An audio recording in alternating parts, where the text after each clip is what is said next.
నమస్తే, welcome to yes news bulletin. ముందుగా headlines చూద్దాం. పారిశుద్ధ్య నిర్వహణలో నిరంతరం పరిశీలన ఉంటుందన్న chairperson Tadiboina Radhika.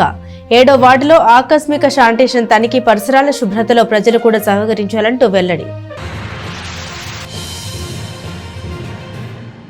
BC corporation ద్వారా రుణాల మంజూరుకు దరఖాస్తుల పరిశీలన చేసిన బ్యాంకు అధికారులు. తెనాలి మండలంలో తొలి విడత 9 గ్రామాల అభ్యర్థుల దరఖాస్తుల పరిశీలన. స్థానిక వ్యవసాయ మార్కెట్లో జోరుగా జరుగుతున్న ఒంగోలు జాతీయ స్థాయి ఎడ్లబల ప్రదర్శన, పశుపాల ప్రదర్శన పోటీలు. అధిక సంఖ్యలో తరలివస్తున్న రైతులు, ప్రజలు. రైతాంగానికి ఇటువంటి కార్యక్రమాలు ఉపయుక్తంగా ఉంటాయన్న నేతలు. తెనాలిలోని వ్యవసాయ మార్కెట్ యార్డులో అలపాటి శివరామకృష్ణయ్య మెమోరియల్ ఆధ్వర్యంలో జరుగుతున్న ఒంగోలు జాతీయ స్థాయి ఎడ్లబల ప్రదర్శన, పశుపాల ప్రదర్శన 5వ రోజు కొనసాగింది. ఈ ప్రదర్శనలో 10 జతల ఎడ్లు పోటీలో పాల్గొన్నాయి. స్థానిక వ్యవసాయ మార్కెట్ యార్డులో ఆలపాటి శివరామకృష్ణయ్య మెమోరియల్ ఆధ్వర్యంలో జరుగుతున్న ఒంగోలు జాతీయ స్థాయి ఎడ్లబల ప్రదర్శన, పశుపాల ప్రదర్శన నేపథ్యంలో 5వ రోజు 10 జతల ఎడ్లు బల ప్రదర్శనలో పాల్గొన్నాయి. కార్యక్రమ నిర్వాహకులు ఎమ్మెల్సీ ఆలపాటి రాజేంద్ర ప్రసాద్ పర్యవేక్షణలో కమిటీ అధ్యక్షుడు వేమూరు ఎమ్మెల్యే నక్క ఆనందబాబు ఆధ్వర్యంలో జరుగుతున్న ఈ పోటీలను తిలకించేందుకు రైతులు, ప్రజలు వివిధ ప్రాంతాల నుంచి తరలి వస్తున్నారు. బుధవారం జరిగిన ఎడ్లబల ప్రదర్శన పోటీలను బీసీ సంక్షేమ శాఖ మంత్రి ఎస్ సవిత, మాజీ మంత్రి చిలకలూరుపేట శాసనసభ్యులు పత్తిపాటి పుల్లారావు, అలాగే గురజాల ఎమ్మెల్యే ఎరపతినేని శ్రీనివాసరావు, విజయవాడ సెంట్రల్ తూర్పు MLA Gadde Kanthi Kiran, minority corporation chairman Mushtaq Ahmad, ఇదే విధంగా లంకిరెడ్డి, బాలిరెడ్డి, అప్పిరెడ్డి పలువురు ప్రముఖులు తిలకించారు. తొలుత స్వర్గీయ ఎన్టీ రామారావు విగ్రహానికి పూలమాలలు వేసి నివాళులర్పించిన అనంతరం ఆలపాటి శివరామకృష్ణయ్య విగ్రహానికి పూలమాలలు వేసి నివాళి అర్పించారు. ఈ సందర్భంగా వారు మాట్లాడుతూ రైతాంగానికి ఈ ఎడ్ల పందాలు ఒక పండుగ లాంటివని ఆయన అన్నారు. ఇటువంటి ఎడ్ల ప్రదర్శనలు రైతులకు ఎంతో ఉత్సాహాన్ని కలిగిస్తాయని చెప్పారు. ఒంగోలు జాతి మనుగడను మనం కాపాడుకోవాలని, భావితరాలకు ఇటువంటి సాంప్రదాయ పోటీలు నిర్వహించుకునేలా వీటిని కొనసాగించాల్సిన అవసరం ఉందని ఆయన అన్నారు. తదనంతరం ముఖ్య అతిథులను సత్కరించి మెమోటోలను అందజేశారు. ఇదే సందర్భంలో మంగళవారం ఎడ్ల ప్రదర్శనలో విజేతలైన 9 మంది రైతులకు బహుమతులను అందజేశారు. ఈ ఎడ్ల బల ప్రదర్శనకు పరిసర ప్రాంతాల నుంచి విశేషంగా రైతులు, ప్రజలు తరలివచ్చారు. వెన్నెముకగా ఉండే రైతుల్లో ఈ ప్రదర్శనలు అంటే చాలా ఉత్సాహంగా కూడా తమ సొంత ఇంట్లో పండుగలో కూడా దీంట్లో పార్టిసిపేట్ చేస్తారు. అంతటి ఉత్సాహభరితమైన వాతావరణం ఈ ఎడ్ల ప్రదర్శనలో కూడా ఉంటుంది. సో ఇది ఒక రకంగా రైతాంగాన్ని మనం ప్రోత్సహించడం. ఎప్పటికప్పుడు రాజేంద్ర ప్రసాద్ గారు కూడా నేను చూస్తున్నాను. గత 20 సంవత్సరాల నుంచి కూడా ఎన్నో సందర్భాల్లో కూడా ఇలాంటి ప్రదర్శన కూడా పెట్టారు. ఇలాగా జరుపుకోవడం అనేది చాలా ఆనందంగా ఉంది. ఇప్పుడు మన భావితరాలకు కూడా మనమే కాకుండా పిల్లలందరినీ తీసుకొచ్చి మన సాంప్రదాయాలన్నీ అలవాటు చేయటం చాలా ముఖ్యం. మొత్తం కంట్రీ మొత్తం అర్బనైజేషన్ అయిపోతున్న ఈ టైంలో మన గ్రామ సాంప్రదాయాలు, అలాగే కుటుంబాలన్నీ కలిసి ఉంటారు. ఇవన్నీ ఇలాంటి కల్చరల్ ఈవెంట్స్ ద్వారానే మనం ఎంకరేజ్ చేయగలమని. రైతాంగానికి ఆసక్తి, రైతాంగానికి అత్యంత ఇష్టమైనటువంటిది, రైతాంగానికి పట్టు వదలకుండా కూర్చొని ఎంతసేపైనా ఈ బల ప్రదర్శన తిలకించేటువంటి మరి శక్తి ఈ ఎడ్ల బల ప్రదర్శన ద్వారానే రైతాంగానికి వచ్చింది. గోవే మీటింగ్లు అయితే 2 గంటలు కూర్చోరు, ఏది పెట్టినా 2 గంటలు కూర్చోరు. రైతాంగానికి అత్యంత ఇష్టమైనటువంటిది, కన్నుల పండుగగా తిలకించేటువంటిది ఎడ్ల బల ప్రదర్శన తప్ప మరొకటి లేదు, సాటి అందని మీ అందరికీ తెలియజేస్తున్నా. ఒంగోలు జాతి మనుగడను కాపాడుకోవాల్సినటువంటి అవసరం కూడా మనందరి మీద ఉంది. తెనాలి పట్టణంలోని 7వ వార్డులో గల చిట్టి ఆంజనేయ స్వామి దేవస్థానం వద్ద జంపాడి మెయిన్ డ్రైనేజీ కాల్వ పనులు, అంతర్గత రోడ్లలో డ్రైనేజీ, పారిశుద్ధ్య నిర్వహణను ఆమె పరిశీలించారు. ఈ సందర్భంగా సిబ్బందికి అధికారులకు తగు సూచన చేశారు. పట్టణంలోని 7వ వార్డులో పారిశుద్ధ్య నిర్వహణను, డ్రైనేజీ పనులను చైర్పర్సన్ తాడిపోయిన రాధిక పరిశీలించారు. ముఖ్యంగా జంపాని మెయిన్ డ్రైన్ కాల వద్ద జరుగుతున్న పనులను క్షుణ్ణంగా పరిశీలించిన చైర్పర్సన్ అధికారులకు, సిబ్బందికి పలు సూచనలు చేశారు. మొన్నటి వరకు ఎలక్షన్ కోడ్ ఉండటం వల్ల వార్డుల పర్యటన చేయలేదని, ఇప్పటి నుంచి మరలా తిరిగి వార్డును సందర్శించి మెరుగైన పారిశుద్ధ్యం కోసం చర్యలు తీసుకుంటామని చైర్పర్సన్ తాడిపోయిన రాధిక తెలియజేశారు. అలాగే municipal vice chairman Malepati Hariprasad మాట్లాడుతూ 7వ వార్డులో జరుగుతున్న పారిశుద్ధ్య పనులను ఆకస్మికంగా తనిఖీ చేసేందుకు వచ్చిన చైర్పర్సన్కు కృతజ్ఞతలు తెలిపారు. ఈ సందర్భంగా ప్రజలు కూడా వారికి ఇచ్చిన డస్ట్బిన్లను సద్వినియోగం చేసుకుని వ్యర్థాలను 3 డస్ట్బిన్లలో వేసి పారిశుద్ధ్య సిబ్బందికి ఇవ్వాలని ఆయన విజ్ఞప్తి చేశారు. ఈ కార్యక్రమంలో వైసీపీ నాయకులు Katari Harish, health officer Hella Nirmala, town planning officer K Sambasivarao, సచివాలయ సిబ్బంది పాల్గొన్నారు. 7వ వార్డులోకి రావటం జరిగింది శానిటేషన్ మీద. గత 2 నెలల నుంచి ఎలక్షన్ కోడ్, అలానే వ్యక్తిగతంగా కొన్ని సమస్యలు ఉంటానా వార్డుల్లోకి రాలేకపోయాను. అలానే ఈ రోజు నుంచి 7వ వార్డులోని శానిటేషన్ మీద రావటం జరిగింది. ఈ ప్రధానంగా ఇక్కడికి వచ్చేసేసి మురుగు కాలువలు అనేది ఒక మాదిరిగా ఉన్నాయి కాబట్టి దాన్ని అధికారులకు చెప్పి వెంటనే అది తొలగిమని కోరటం జరిగింది. అలానే ఇక్కడికి విచ్చేసిన మన కౌన్సిలర్ గారికి, అలానే కార్యకర్తలకి, అలానే ఆఫీసర్కి అందరికి కానీ శానిటేషన్లో ఇంకా మరింతగా శానిటేషన్ మీద మెరుగుపెట్టాలనేది మా కోరిక. ఆకస్మిక తనిఖీలో భాగంగా చైర్మన్ గారు రావడం జరిగింది. ఈ వార్డులో శానిటేషన్ మీద మేడం గారు శ్రద్ధ చూపిస్తున్నారు. మరి ఈ వార్డులో శానిటరీ ఇన్స్పెక్టర్లని, మున్సిపల్ సిబ్బందిని అందరినీ చూపించి ఎక్కడెక్కడ ఇబ్బందులు ఉన్నాయో మొత్తం చూసి వర్క్ చేయమని చెప్పి మేడం గారు ఆదేశం చేయడం జరిగింది. మరి ఇట్లానే తెనాలిలో మరి ప్రజలందరూ కూడా ముఖ్యంగా చెప్పాల్సింది ఏంటంటే, మీ అందరికీ 3 డస్ట్బిన్లు ఇవ్వడం జరిగింది. ఈ 3 డస్ట్బిన్లలో పొడి చెత్త, తడి చెత్త, హానికరమైన చెత్తని మేము ఏమని చెప్తున్నాము. కానీ ప్రజలెవరు కూడా దానికి మాకేం సహకరించేలాగా మాకేం కనబడతల వార్డులలో తిరుగుతుంటే. ఎందుకంటే ఆ మాట అనడం జరుగుతుంది ఏంటంటే, మరి మేము వార్డులలో మేము వచ్చి చూస్తున్నప్పుడు అన్ని చెత్త చెదారం మొత్తం కూడా రోడ్డు మీద పోయటం జరుగుతుంది. మరొకసారి చెప్పేది ఏంటంటే, ప్రజలందరికీ మీ ఇళ్లలో మీకు ఇచ్చిన డస్ట్బిన్లో డస్ట్ వేయవలసిందిగా ప్రజలందరికీ ప్రార్థిస్తున్నాము. తెనాలి మండలం పెదరావూరు గ్రామంలో నిర్వహించిన రీసర్వే గ్రామ సభలో రైతులకు సర్వేపై అవగాహన కల్పించారు. ఈ కార్యక్రమానికి తెనాలి మండల తహసీల్దార్ కెవి గోపాలకృష్ణ ముఖ్య అతిథిగా పాల్గొన్నారు. మండల గ్రామమైన పెదరావూరు గ్రామంలో రీసర్వేపై గ్రామ సభ నిర్వహించి రైతుల్లో రీసర్వే గురించి అవగాహన కార్యక్రమాన్ని తహసీల్దార్ కెవి గోపాలకృష్ణ చేపట్టారు. గ్రామంలో తొలుత రైతులతోనూ గ్రామ సచివాలయ సిబ్బందితో, వీఆర్ఓలతో, సర్వే సిబ్బందితో ప్రదర్శన నిర్వహించారు. తదనంతరం తహసీల్దార్ కెవి గోపాలకృష్ణ మాట్లాడుతూ గ్రామంలో 2159 ఎకరాలు 9 బ్లాకులుగా విభజించి గ్రౌండ్ రూట్ చేస్తున్నట్లు చెప్పారు. రీసర్వేని పర్ఫెక్ట్గా నిర్వహించామని ఆయన తెలియజేశారు. ఇదే విధంగా బురిపాలెంలో కూడా రీసర్వే కార్యక్రమాన్ని చేస్తున్నట్లు కూడా తహసీల్దార్ కెవి గోపాలకృష్ణ తెలియజేశారు. ఈ కార్యక్రమంలో స్థానిక రైతులు, సచివాలయ సిబ్బంది పాల్గొన్నారు. ఈరోజు మన తెనాలి మండలం పెదరావూరు గ్రామంలో రీసర్వే పైన అవగాహన కోసం అని చెప్పేసి ఒక ర్యాలీ కండక్ట్ చేశాం. రైతులందరితో కూడా మాట్లాడాం. మన ఉద్దేశం ఏంటంటే, రీసర్వే పర్ఫెక్ట్గా జరగాలని గ్రామంలో. ఇప్పటికే మన పెదరావూరులో విలేజ్ అవుటర్ బౌండరీ ఫిక్సేషన్ జరిగింది. అట్లాగే గవర్నమెంట్ ల్యాండ్స్ ఫిక్సేషన్ కూడా కంప్లీట్ అయింది. మొత్తం మనకి 2159 ఎకరాలు ఉన్నాయి పొలం. ఆ 2159 ఎకరాలకు సంబంధించి 9 బ్లాకులుగా విభజించాం. ఈ వర్క్ అంతా కూడా రేపు నెక్స్ట్ వీక్ నుంచి గ్రౌండ్ ట్రూతింగ్ కూడా స్టార్ట్ అవుతుంది. రైతులందరూ సహకరించాలని విజ్ఞప్తి. ఇప్పుడు మనకి మొక్కజొన్న పంట ఉండడం వల్ల ఫీల్డ్లోకి మన సర్వేయర్స్ కానీ, వీఆర్ఓస్ కానీ వెళ్ళి యాక్యురేట్గా నిర్దిష్టంగా డేటా తీసుకురావడం కొంచెం ఇబ్బంది అవుతుంది. ఇప్పటికే ఈ వారం నుంచి కోతలు స్టార్ట్ అయినాయి అని చెప్పేసి మన రైతులతో మాట్లాడితే అర్థమైంది. మే 10 కల్లా మొత్తం సంపూర్ణంగా కోతలు, మొక్కజొన్న పంట కోతలు పూర్తవుతాయని రైతులు వారితో మాట్లాడినప్పుడు చెప్పారు. ఏదేమైనప్పటికీ ఈ వారం నుంచి విగరస్గా పొలంలోకి, ఫీల్డ్లోకి మా విలేజ్ సర్వేయర్లు, మా వీఆర్ఓలు ఇప్పటికే మనం ఒక 5 బృందాలుగా ఏర్పాటు చేశాం. డిప్యూటీ ఇన్స్పెక్టర్ ఆఫ్ సర్వేయర్ గారు, అట్లాగే అంతా టీం అంతా కూడా దీన్ని పర్యవేక్షిస్తాం. ఎక్కడ ఇప్పటికే మనకు 6 గ్రామాల్లో ఈ రీసర్వే కంప్లీట్ అయిపోయింది. అలాగే రాబోయే రోజుల్లో మనం బురిపాలెం మోడల్గా కూడా మోడల్ విలేజ్గా మార్చాలనే ఒక ప్రయత్నం చేస్తున్నాం. ఎటువంటి రెవెన్యూ పరమైన పొలాలకు సంబంధించిన గ్రీవెన్స్లు ఏమీ రాకుండా ఉండే విధంగా వన్స్ ఫర్ ఆల్ ఫిక్స్ చేయాలనే ఒక ఆలోచన ఉంది.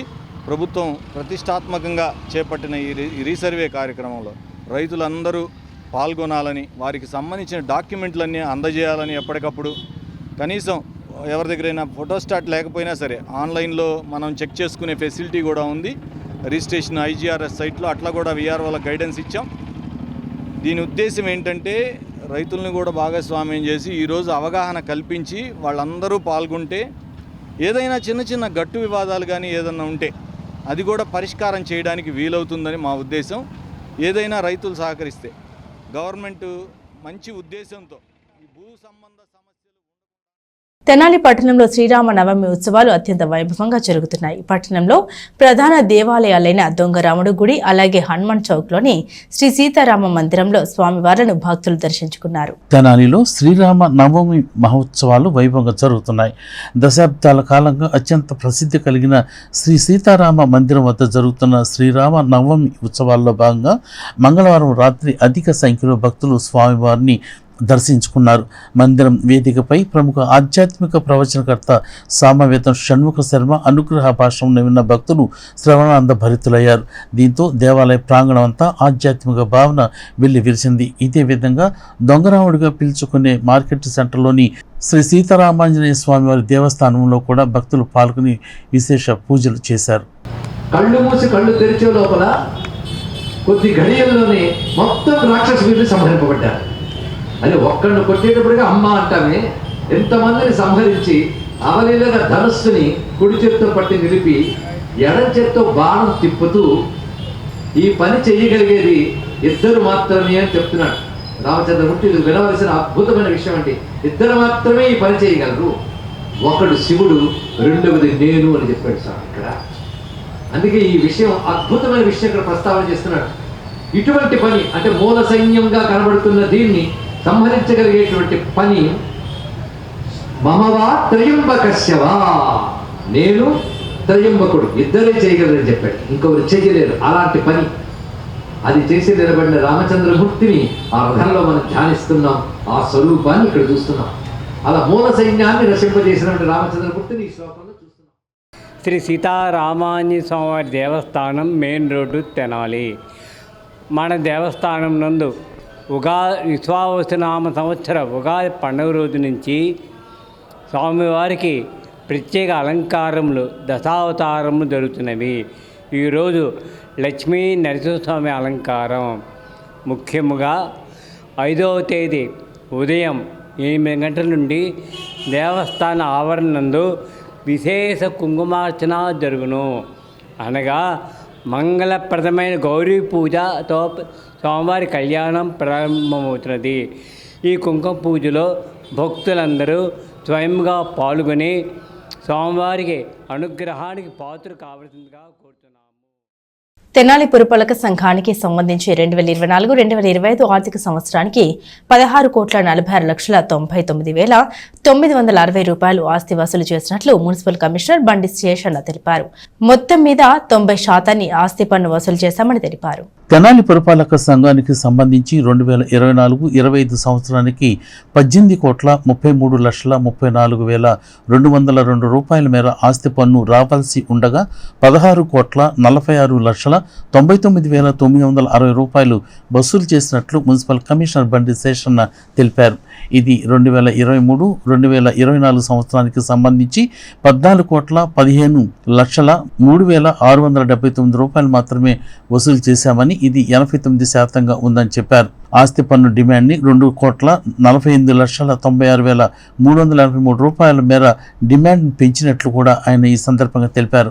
ఇదే విధంగా బకాయి ఉన్న ఆస్తి పన్ను 2,31,96,282 రూపాయల మేర ఆస్తి పన్ను బకాయిలను కూడా వసూలు చేసినట్లు కమిషనర్ బండి శేషన్న తెలియజేశారు. కాంగ్రెస్ పార్టీ గుంటూరు జిల్లా ఎస్ఎస్ఎల్ అధ్యక్షులు ధార రామకృష్ణ ఆధ్వర్యంలో వక్స్ బోర్డు బిల్లును రద్దు చేయాలని ప్రవీణ్ కుమార్ హత్యకు సంబంధించి నిజ నిర్ధారణ కమిటీ వేయాలని పలు అంశాలపై ప్రభుత్వాన్ని డిమాండ్ చేశారు. బుధవారం మీడియాతో ఆయన మాట్లాడారు.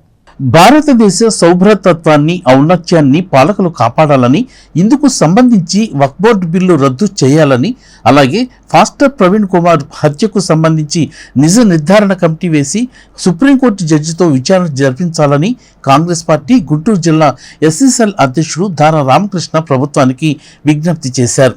అలాగే విద్యా విధానంలో ప్రైవేటు భాగస్వామ్యాన్ని రద్దు చేయాలని, రైతులపై తీసుకొచ్చిన నల్ల చట్టాలను తీసివేయాలని కోరుతూ ధార రామకృష్ణ ప్రభుత్వాన్ని కోరారు.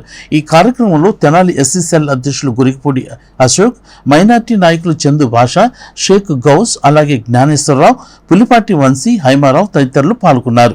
ఈరోజు భారతదేశం మొత్తం కూడా ఎంతో బీజేపీ ప్రభుత్వంలో ఎంతో భయభ్రాంతులతో జీవించాల్సిన పరిస్థితులు బీజేపీ ప్రభుత్వం తీసుకొస్తుంది. ఎందుకంటే నిన్న మణిపూర్లో జరిగిన అల్లర్లు, మొన్న మహారాష్ట్రలో జరిగినటువంటి అల్లర్లు కానీ, ఇలాగే క్రైస్తవులపైన, మైనార్టీలపైన, ముస్లిం మైనార్టీలపైన దాడులు చేసి పాశవిక చర్యలను అవలంబిస్తూ వాళ్ళు ప్రభుత్వాన్ని ప్రజల కోసం పరిపాలిస్తున్నారా, లేకపోతే వాళ్ళ నిరంకుశత్వాన్ని, నియంతృత్వాన్ని చాటుకోవడానికి ప్రజల్ని హింసల పాలు చేస్తున్నారా అనేది అర్థం కావట్లేదు. దీన్ని మేము కాంగ్రెస్ పార్టీ తరఫున తీవ్రంగా వ్యతిరేకిస్తున్నాం, తీవ్రంగా ఖండిస్తున్నాం. ఒక వర్గానికి, ఒక మతానికి, ఒక కులానికి పనులు కాకుండా అన్ని వర్గాల్ని కలుపుకొని అన్ని వర్గాలకి పనిచేస్తూ ముందుకు సాగాలని చెప్పని, భారతదేశం యొక్క ఔన్నత్యాన్ని, భారతదేశం యొక్క సౌభ్రాతృత్వాన్ని, వివిధ మతాలు, వివిధ జాతులు కలిసి ఉన్నటువంటి అఖండ భారతదేశంలో ఉన్నటువంటి ఎంతో ప్రశాంతంగా కాంగ్రెస్ పార్టీ ఆధ్వర్యంలో ఎంతో ప్రశాంతంగా ప్రజలు జీవించారు. కానీ ఈ 15 ఏళ్ళు ప్రభుత్వం వచ్చిన తర్వాత, బీజేపీ వచ్చిన తర్వాత, బీజేపీకి మద్దతు ఇస్తున్నటువంటి ప్రభుత్వాలు కానీ, రాష్ట్రాలు కానీ విచ్చలవిడితనాన్ని నేర్చుకున్నాయి, విచ్చలవిడితనాన్ని చేస్తున్నాయి. ప్రజలందరూ గమనిస్తారు. ఒక రోజు ఉంటుంది, ఆ రోజున ప్రజలు ఇచ్చే తీర్పుకి మీరందరూ కూడా శిక్షార్హులు అవుతారని చెప్పని తెనాలి పట్టణ రంగస్థల కళాకారుల సంఘం ఆధ్వర్యంలో కీర్తిశేషులు దీపాల సుబ్రహ్మణ్యం సంస్మరణ సభను కళాకారుల సంఘ భవనంలో జరిగింది. సంఘ అధ్యక్షురాలు బుర్ర జయలక్ష్మి అధ్యక్షతన సంస్మరణ సభ జరిగింది. పట్టణ రంగస్థల కళాకారుల సంఘ భవనంలో కీర్తిశేషులు దీపాల సుబ్రహ్మణ్యం సంస్మరణ సభ బుధవారం నిర్వహించారు. ఈ కార్యక్రమంలో సినీ మాటల రచయిత బుర్రా సాయి మాధవ్ పాల్గొన్నారు. ఈ సందర్భంగా పలువురు కళాకారులు మాట్లాడుతూ పట్టణ రంగస్థల కళాకారుల సంఘానికి సుబ్రహ్మణ్యం లేని లోటు తీరని లోటు అని అన్నారు. ఒక కళాకారుడుగానే కాక హార్మోనిస్టుగా తిరుపతమ్మ తల్లి నాటకం ద్వారా నంది అవార్డుని అందుకున్న దీపాల సుబ్రహ్మణ్యం పేద కళాకారులకు ఆయన అందించిన సేవల్ని ఈ సందర్భంగా గుర్తు చేశారు. ఈ కార్యక్రమంలో సంఘ వర్కింగ్ ప్రెసిడెంట్ గరికపాటి సుబ్బారావు, కార్యదర్శి ఆరాధ్యుల ఆదినారాయణ, కోశాధికారి మేరిగ రామలింగేశ్వరరావు, కార్యనిర్వహణ కార్యదర్శి కనపర్తి మధుకర్, వేమూరి విజయభాస్కర్, చెరుకుమల్లి సింగారావు, పందిటి సుబ్బారావు, దేవరపల్లి భవానీ, కొండలు, లక్ష్మీ తులసి, నిర్మల రమేష్, బాబు విజయదుర్గ, జ్యోతి మరియు దీపాల సుబ్రహ్మణ్యం కుటుంబ సభ్యులు దీపాల తారక సాయినాథ్, పలు నాటక సమాజం కళాకారులు హాజరై దీపాల సుబ్రహ్మణ్యం యొక్క చిత్రపటానికి కళాకారుల సంఘ భవనంలో ఆవిష్కరించి ఘనమైన నివాళులర్పించడం జరిగింది. ప్రముఖ ఈ పౌరాణిక హార్మోనిస్టు అయిన మరి సుబ్రహ్మణ్యం గారు లేని లోటు తెనాలిలో ఎంతైనా మనం తీర్చలేము. అది ఒకటి ముఖ్యంగా ఆయన పేద కళాకారులని వాళ్ళ అగమ్యగోచరంగా ఉన్నారు. ఆయన లేకపోతే తెనాల్లో ఏకైక సంస్థ అంటే పెద్ద సంస్థలు అవి వేరే ఇండివిజువల్గా ఆర్టిస్టులు మంచి పెద్ద ఆర్టిస్టులు ఉన్నారు, అది కాదు. కానీ 10 మందిని బతికించే మనిషి సుబ్రహ్మణ్యం గారు.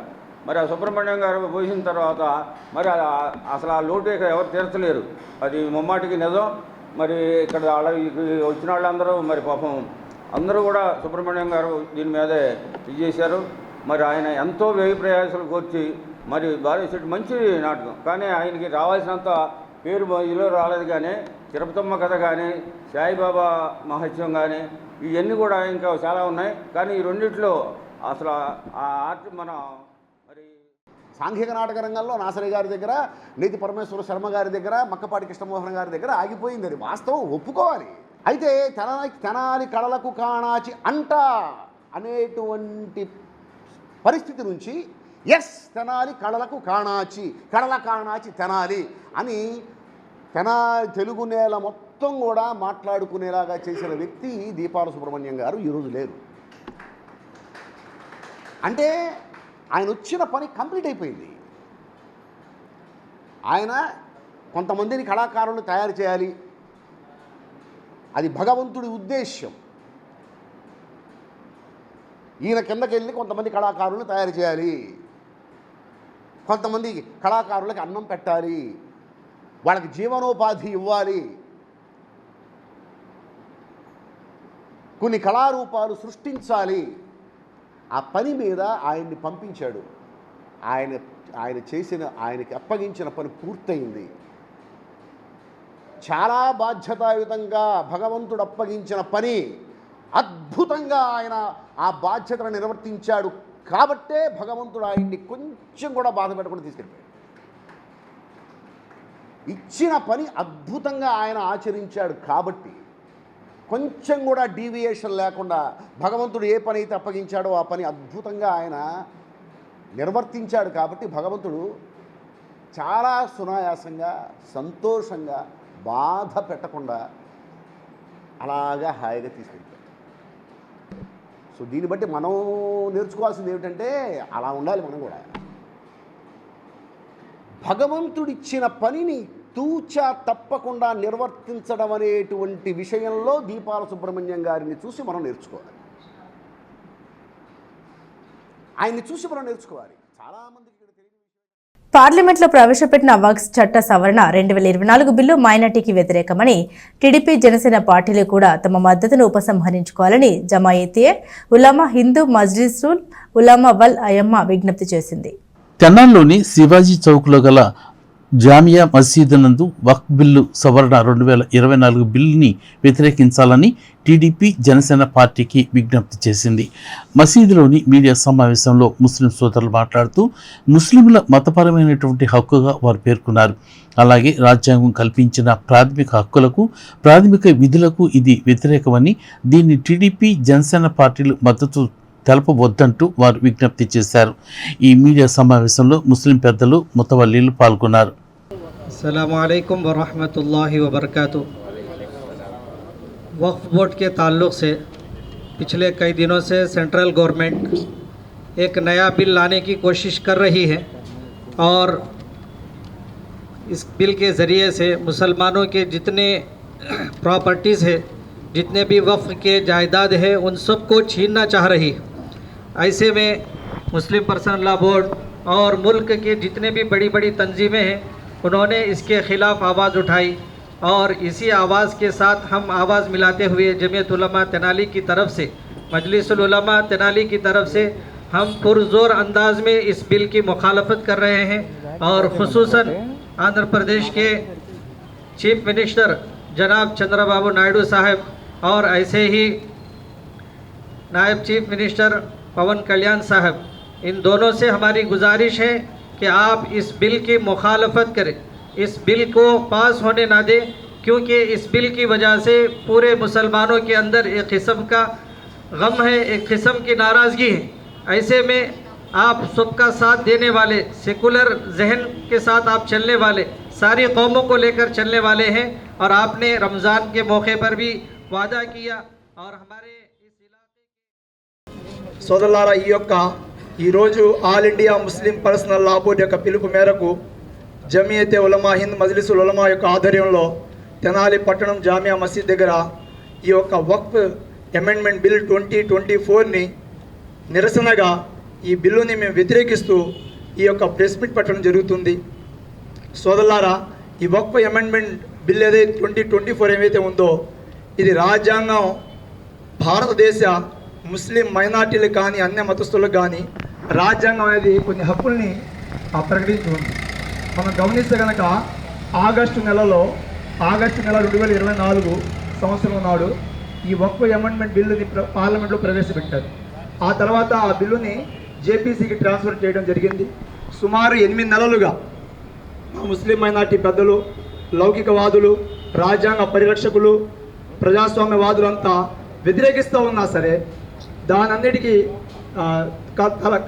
కాదని ఈ యొక్క బీజేపీ ప్రభుత్వం, కేంద్ర ప్రభుత్వం అయిన బీజేపీ ప్రభుత్వం తన యొక్క నిరంకుశ పాలనకి అద్దం పట్టే విధంగా మరి ఈనాడు అంటే ఏప్రిల్ 2, 2025 నాడు లోక్సభలో ప్రవేశపెట్టింది. ఇది చాలా దారుణంగా మేము భావిస్తాం. ప్రముఖ దైవ సేవకులు పాస్టర్ ప్రవీణ్ పగడాల మృతికి నిరసనగా తెనాలిలో పలు క్రిస్టియన్ సంఘాలు శాంతి ర్యాలీ నిర్వహించారు. పాస్టర్ మృతిని ఖండిస్తూ బుధవారం నిర్వహించిన ర్యాలీలో పెద్ద ఎత్తున క్రైస్తవ సంఘాలు పాల్గొన్నాయి. తెనాలిలో పాస్టర్లు శాంతి ర్యాలీ నిర్వహించారు.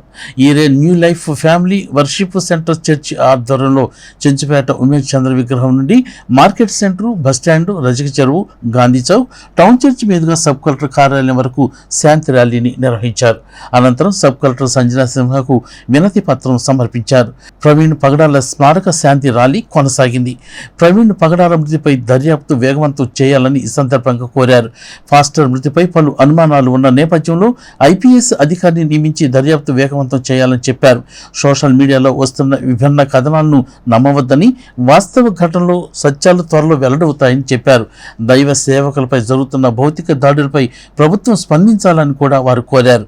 ఈ కార్యక్రమంలో తెనాలి టౌన్ ఫాస్టర్స్ అసోసియేషన్ అధ్యక్షులు బిషప్ కూచిపూడి అబ్రహం, కార్యదర్శి పల్లె శ్యాముల్, మండల ఫాస్టర్స్ అసోసియేషన్ అధ్యక్షులు రెవరెండు ఏ భానుప్రసాద్, తెనాలి క్రైస్తవ నాయకులు doctor K Sudhir Kumar, brother PI Prabhudas, brother Solomon, brother Ravuri Victor Paul, reverend D Martin Ludrababu, Tenali town pastors association coordinators brother Anand, reverend M Chittibabu, brother Abraham Reddy Boina, reverend మార్ఫు స్టీఫెన్ తదితరులు పాల్గొన్నారు. గత నెల 24వ తేదీన జరిగినటువంటి పాస్టర్ ప్రవీణ్ పగడాల మరి మరణంపై 2 రాష్ట్రాలు, క్రైస్తవ ప్రజలు, నాయకులు, సంఘములు అనేక మంది ప్రగాఢ దిగ్భ్రాంతిని వ్యక్తం చేశారు. అనేకమైనటువంటి అనుమానాస్పదమైనటువంటి విధానాలు తలెత్తినాయి. మరి దీన్ని పురస్కరించుకొని మరి ప్రతి చోట మరి 2 రాష్ట్రాలలో క్రైస్తవులందరూ ఏకమై శాంతియుత ర్యాలీ మేము నిర్వహిస్తూ ఉన్నాం. దీనికి కారణం ఏమిటంటే మాకు అది మరణమా ఇంకా వేరొకట ఏది జరిగిందో అనేటువంటిది మాకు ప్రభుత్వం నిర్ధారించాలి. అది తెలియజేస్తే అది. రెండవది ఏమిటంటే క్రైస్తవులకి రక్షణ కల్పించాలి, క్రైస్తవులకి భద్రత కల్పించాలని మేము కోరుకుంటూ ఈ శాంతియుత ర్యాలీని మేము ప్రారంభిస్తూ ఉన్నాం. 24వ తారీఖున 11:42 దైవజనుడైనటువంటి ప్రవీణ్ పగడాల గారు మృతి నొందటం జరిగిందండి. 25వ తారీఖు ఉదయం 8 గంటల వరకు కూడా బాడీని ఐడెంటిఫై చేసినటువంటి వారు లేరు. అయితే జరిగినటువంటిది మా క్రైస్తవ సమాజం అంతా కూడా హత్యగానే భావిస్తున్నాం. ఎందుకనంటే అంతకుముందే మరి చాలా రకాలైనటువంటి రూమర్స్ వచ్చినాయి. నాకు థ్రెట్ ఉందంటూ ప్రవీణ్ గారు కూడా పోస్టులు పెట్టడం జరిగింది. కాబట్టి ఆయన చంపేశారా లేకపోతే ఇది నిజంగానే యాక్సిడెంటల్ డెత్తా అన్న రిపోర్ట్ కోసం మేము ఈ శాంతియుతమైన నిరసన ర్యాలీ తెలియజేస్తున్నాం. ఇది ప్రభుత్వానికి వ్యతిరేకం కాదండి, ఇది ఏ పార్టీకి సంబంధించింది కాదండి. మాకు భద్రత కావాలి, క్రైస్తవ పాస్టర్లకు భద్రత కావాలి. 24వ తారీఖున జరిగిన సంఘటన చాలా విచారకరమైంది. ప్రవీణ్ పగడాల గారిని చంపివేశారు, మర్డర్ చేశారు. ఇది చాలా అమానుషమైన కార్యం. ఓ దైవజనుడిగా చాలాసార్లు ఆయన చెప్తూ ఉన్నాడు, ఏమనంటే నాకు ప్రాణహాని ఉంది. ఎందుకంటే ఆయన మంచి ప్రసంగికులు, వక్త, రచయిత, అనేక విషయాలు ఆయన ముందున్నాడు దైవజనుడిగా. మరి ఇది మేము ప్రభుత్వానికి వ్యతిరేకం కాదు, శాంతియుతమైన ర్యాలీ మేము చేస్తూ ఉన్నాం. రెండవ సంగతి, దయచేసి ఈ టెర్రరిజం అనేది మన ఇండియాలో పుట్టి ప్రపంచవ్యాప్తి చెందింది. దీని యొక్క కోరలో ప్రపంచ దేశాలను నాశనం చేయాలని భారతదేశాన్ని గొప్ప విపత్తు పొంచి ఉందని గమనించాలి దయచేసి. మూడవదిగా దయచేసి అందరూ బయటకు వచ్చి ఈ మతోన్మాదాన్ని అణిచివేయడానికి ముందుకు వెళ్ళాలని మనవి చేస్తూ, ప్రవీణ్ గారి విషయం ప్రభుత్వాలు, పోలీస్ శాఖ వారు న్యాయం చేస్తారని గమనిస్తున్నాను. మా యొక్క సర్వేలో క్రిస్టియన్స్ ఏంటి, ఐపీఎస్లు ఏంటి, ఐఆర్ఎస్లు ఏంటి, న్యాయం కోసం పోరాడిన జడ్జీలు, ఐపీఎస్లు, ఐఆర్ఎస్లు, పాస్టర్లు జైల్లో మొగ్గిపోతున్నారు. పొలిటికల్ వాళ్ళ నాయకులు వాళ్ళందరినీ కూడా తక్షణమే విడుదల చేయాలని United Nations human rights council అంబాసిడర్గాను, ఇంటర్నేషనల్ పీస్ అంబాసిడర్గాను, మరి వరల్డ్ హ్యూమన్ రైట్స్ మరి నేషనల్ ఇంటర్నేషనల్ మెంబర్గాను, మరి ఇక్కడ national human rights anti corruption బ్యూరోగాను మేము తెలియజేస్తూ ఉన్నాము. తెనాలి మండల పరిషత్ కార్యాలయంలో బీసీ కార్పొరేషన్ లోన్లకు సంబంధించి అభ్యర్థుల దరఖాస్తుల్ని పరిశీలించారు. తొలి విడత 9 గ్రామాలకు చెందిన అభ్యర్థుల యొక్క దరఖాస్తులను బ్యాంక్ అధికారులు క్షుణ్ణంగా పరిశీలించి రుణ అర్హత లబ్ధిదారుని ఎంపిక చేశారు. తెనాలి మండల ప్రజా పరిషత్తు కార్యాలయంలో బీసీ కార్పొరేషన్ నుంచి రుణాలు పొందేందుకు దరఖాస్తు చేసుకున్న అభ్యర్థుల యొక్క దరఖాస్తులను వివిధ బ్యాంకు శాఖల అధికారులు బుధవారం పరిశీలించారు. 2 దఫాలుగా జరిగే ఈ దరఖాస్తుల పరిశీలన కార్యక్రమంలో తొలుత 9 గ్రామాలకు చెందిన అభ్యర్థుల యొక్క దరఖాస్తులను అధికారులు క్షుణ్ణంగా పరిశీలించారు. తెనాలి మండలం మొత్తం మీద 100 యూనిట్ల వరకు రుణాలు ఇచ్చేందుకు బీసీ కార్పొరేషన్ నిర్ణయించిన నేపథ్యంలో అభ్యర్థుల దరఖాస్తులతో పాటు అర్హతలు కూడా అధికారులు పరిశీలించారు. 9 బ్యాంకులకు చెందిన అధికారులు పాల్గొనగా 128 అభ్యర్థుల దరఖాస్తులను పరిశీలించారు. మండలం మొత్తం మీద 834 దరఖాస్తులు వచ్చాయని ఎంపీడీఓ అత్తోట దీప్తి తెలియజేశారు. బులెటిన్ ముగించే ముందు హెడ్లైన్స్ మరోసారి. పారిశుద్ధ్య నిర్వహణలో నిరంతరం పరిశీలన ఉంటుందన్న చైర్పర్సన్ తాడిబోయిన రాధిక. 7వ వార్డులో ఆకస్మిక శానిటేషన్ తనిఖీ, పరిసరాల శుభ్రతలో ప్రజలు కూడా సహకరించాలంటూ వెల్లడి. బీసీ కార్పొరేషన్ ద్వారా రుణాల మంజూరుకు దరఖాస్తుల పరిశీలన చేసిన బ్యాంకు అధికారులు. తెనాలి మండలంలో తొలి విడత 9 గ్రామాల అభ్యర్థుల దరఖాస్తుల పరిశీలన. స్థానిక వ్యవసాయ మార్కెట్లో జోరుగా జరుగుతున్న ఒంగోలు జాతీయ స్థాయి ఎడ్లబల ప్రదర్శన, పశుపాల ప్రదర్శన పోటీలు. అధిక సంఖ్యలో తరలివస్తున్న రైతులు, ప్రజలు. రైతాంగానికి ఇటువంటి కార్యక్రమాలు ఉపయుక్తంగా ఉంటాయన్న నేతలు. ఇవి బులెటిన్ అప్డేట్స్. మరిన్ని అప్డేట్స్ కోసం చూస్తూనే ఉండండి ఎస్ న్యూస్.